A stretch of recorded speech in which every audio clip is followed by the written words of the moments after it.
kababayan, Biker Adventure. Andito na naman tayo sa aking bonting YouTube channel. Kababayan, mayroon lang akong i-share sa inyo mga kababayan ko, no? Itong sa DCRE News, no? Yung panayam ni Boss Dada at saka ni Banat Bay kay BP Sara Duterte. Yung napakaliwanag, no? Napakahusay sa mga inilahad ni BP Sara patungkol doon sa impeachment na hinahain laban sa kanya, mga kababayan. No, panoorin natin itong magandang talakayan at napakalinaw, no, napakaliwanag nung inilantad ni BP Sara na dahilan at ang pagmaniobra ng mga congressman sa impeachment laban kay BP Sara Duterte. Impeachment or yung dalawang impeachment na actually 2025 at saka ngayong 2026. Ngayon balikan natin yung mga nangyari, paano ba ito nagsimula? Pwede niyo po bang isa-isahin, madam, kung saan nagsimula ito and then ano yung progression? Oo, sige. Maraming salamat sa pagkakataon, no. Unahin ko pag-usapan natin yung confidential funds dahil doon na pinaiikot ng mga members ng House of Representatives yung kanilang impeachment ko, no, sa akin. At meron kasing mga miyembro ng House of Representatives nagsasabi na tapos na sana ito kung sumagot lang siya sa amin noon. Tapos na sana ito kung nagsalita lang siya noon. Pero hindi kasi makatotohanan yung sinasabi nila na hindi ako sumagot.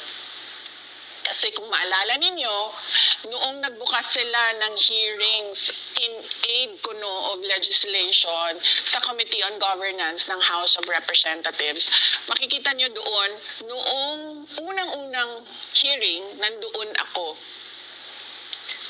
para sumagot.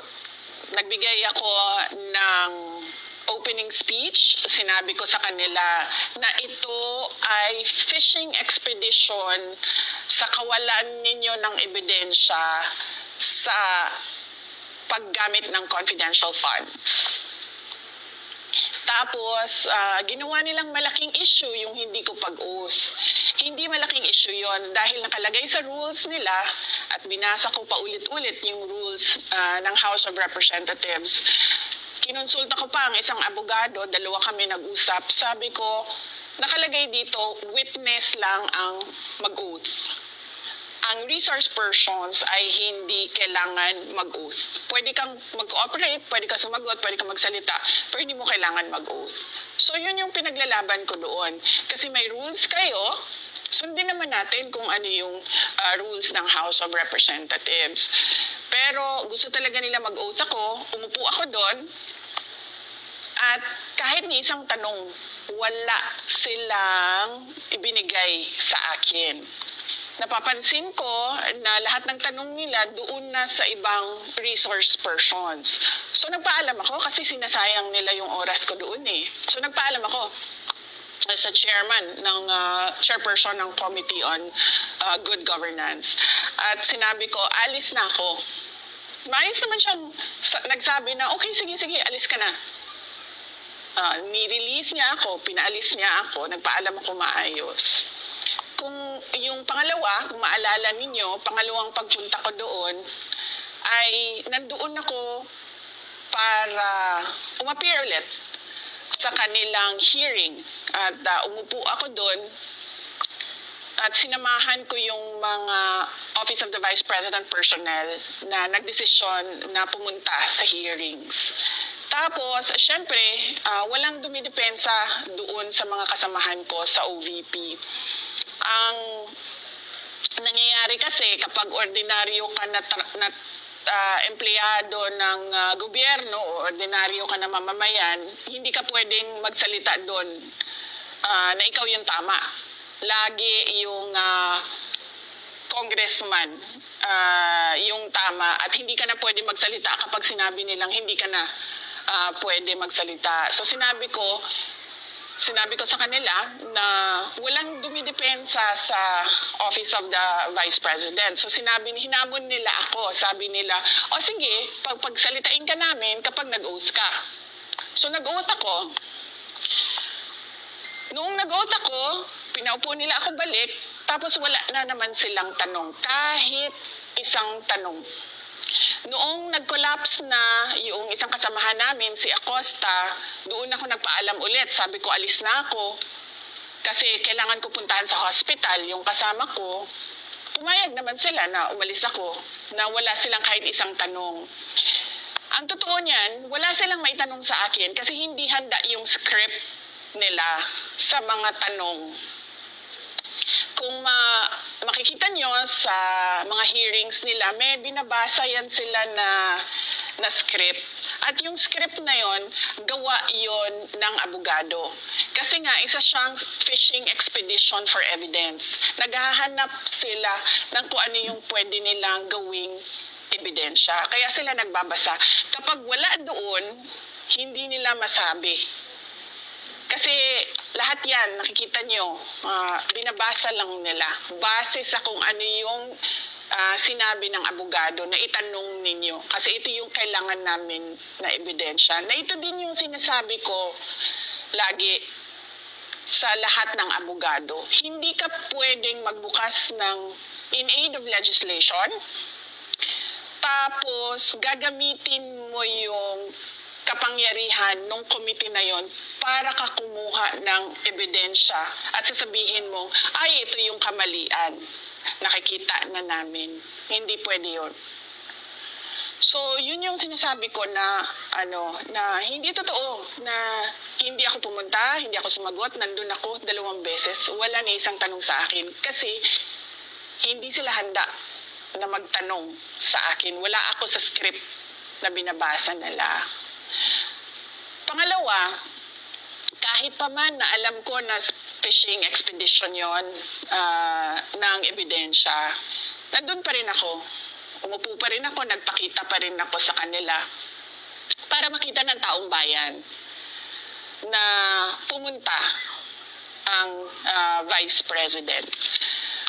Pero kasi, mahaba yung timeline ng mga pangyayari para ko masabi sa inyo at para maipakita ko sa inyo kung paano nila dinevelop yung impeachment at yung mga sinasabi nilang ebidensya nila. So kung okay lang sa inyo, simulan ko siya sa May 11, 2023. Ito yung pinakaunang binanggit ng Makabayan Block ang confidential funds. Sabi nila, kapag daw ako ay naging NTF-LCAC Vice Chair, ay makakahawak daw ako or makakakontrol daw ako ng mas marami pang confidential funds.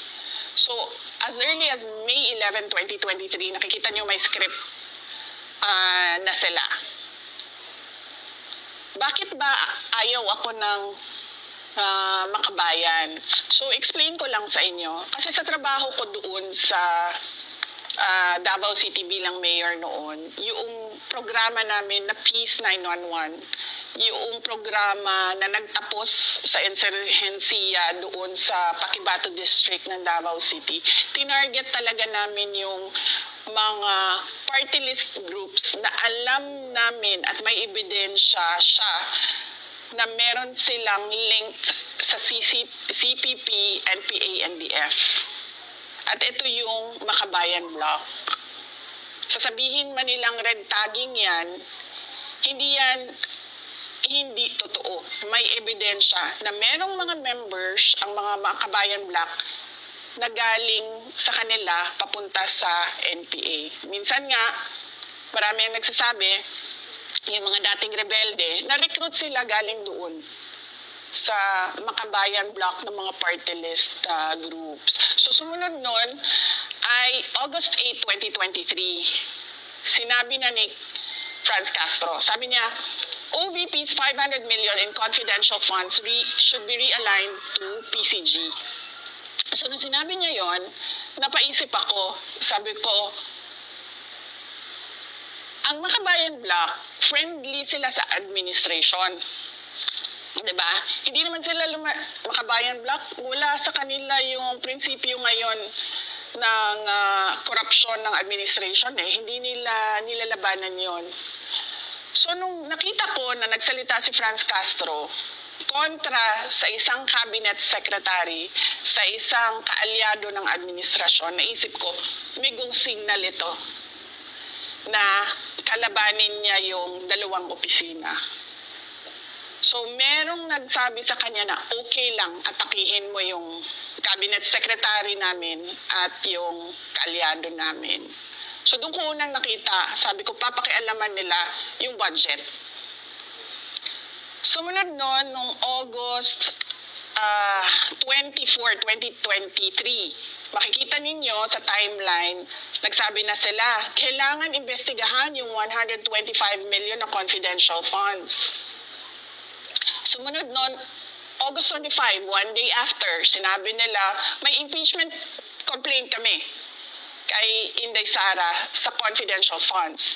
Sumunod noon, August 26, 2023, sinabi ni Franz Castro, premature yung impeachment complaint. Kasi, babalik tayo, walang ebidensya ng pagkakamali. Walang ebidensya ng korupsyon. Wala silang makitang mali sa paggamit ng pera. Sumunod noon, August 29, 2023, Makabayan Bloc vows to question Sara Duterte over confidential fund use. So, makita mo na dito, naghahanda sila para sa budget hearing at yung mga tanong nila doon. Pagkatapos ito, makikita nyo, September 4, 2023, Makabayan Bloc, why 2.3 billion ang budget? Bakit daw 2.3 billion ang budget ng Office of the Vice President?